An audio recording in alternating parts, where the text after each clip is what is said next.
Good day, stats enthusiasts. Welcome to this AI-assisted learning session. Today, we'll explore a powerful statistical tool, the Wilcoxon signed rank test. If you're ready, then let's begin.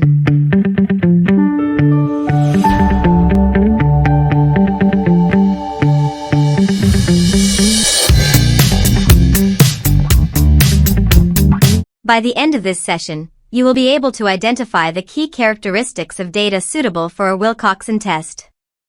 This includes understanding that the data must be paired, come from the same population, be measured on at least an ordinal scale, and have a symmetric distribution of differences.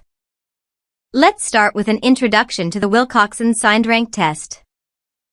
It's a non-parametric test used to determine if there's a statistically significant difference between two related groups. Think of it as an alternative to the paired t-test, especially when your data doesn't meet the assumptions of normality. Now, let's dive into the assumptions for the Wilcoxon signed rank test. The first crucial assumption is that the data are paired. This means each observation in one group is directly related to an observation in the other group, for instance, pre-test and post-test scores from the same individuals. Secondly, the data must come from the same population.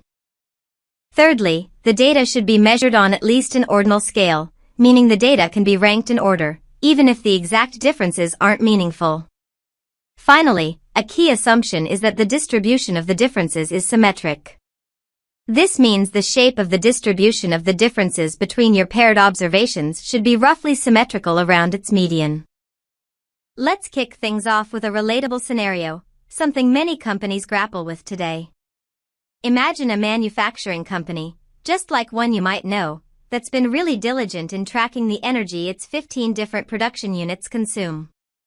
And, honestly, with energy costs always fluctuating and the growing concern about our environmental footprint, they decided it was time to take action. So, they launched this new energy efficiency program. What you see on this slide is a peek at their data. We've got the index for each unit, basically, their ID number, and then two crucial columns. Before shows their average energy use before the program, and after shows it once the program was up and running. This table here lets us immediately see some of those initial results. Now, whenever we introduce a new program or change, especially one designed to create an impact, it's crucial to form hypotheses about its effectiveness. This helps us frame our analysis. For our null hypothesis, there is no significant difference in energy consumption before and after the implementation of the energy efficiency program. While alternative hypothesis stated that the energy efficiency program successfully reduced energy consumption across the manufacturing production units. Next, let's walk through the process of performing the Wilcoxon test using JSP, a user-friendly statistical software. First, open your JSP application and click the bar on the left side to add your data. Click Open. Select Computer and then Browse to locate your data file. Click on your dataset and then Open. You'll then see your data loaded in JSP, similar to what's shown on the slide.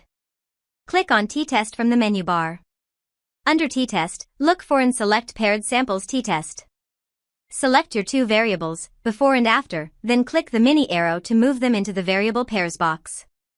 Scroll down to the test section and select Wilcoxon signed rank. Under the test options, you will also see choices for alternative hypothesis and assumption checks, where you can select normality to check the assumption and also use the QQ plot for the linearity.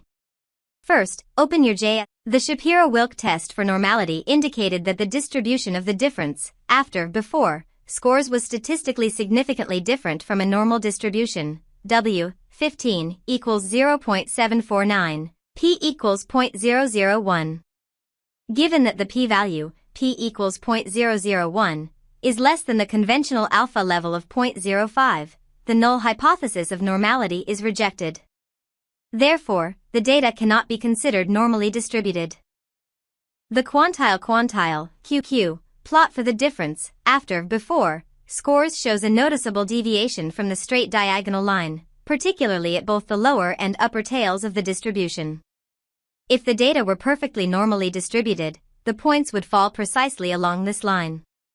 The observed curvature, where points at the extremes diverge from the line, suggests that the tails of the observed distribution are heavier or lighter than those of a normal distribution.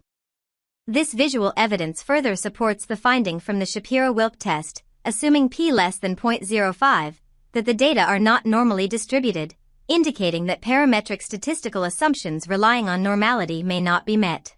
Because the data did not meet the normality assumption required for parametric tests like the paired samples t-test, the Wilcoxon signed rank test was the appropriate and robust method to assess the difference between the paired before and after measurements, allowing for a reliable conclusion about the program's effectiveness despite the non-normal distribution. The results of the Wilcoxon signed rank test indicate a statistically significant difference between the energy consumption before and after the implementation of the energy efficiency program. The analysis yielded a z-value of 3.408 and an asymptotic significance, two-tailed, p-value of 0.001. Given that the p-value, p equals 0.001, is less than the conventional alpha level of 0.05, the null hypothesis of no significant difference can be rejected. This suggests that the energy efficiency program successfully led to a significant reduction in energy consumption. Here are the references used in preparing this guide. Thank you for your attention. Until next time, in another exciting episode of non-parametric testing, dear stats enthusiast.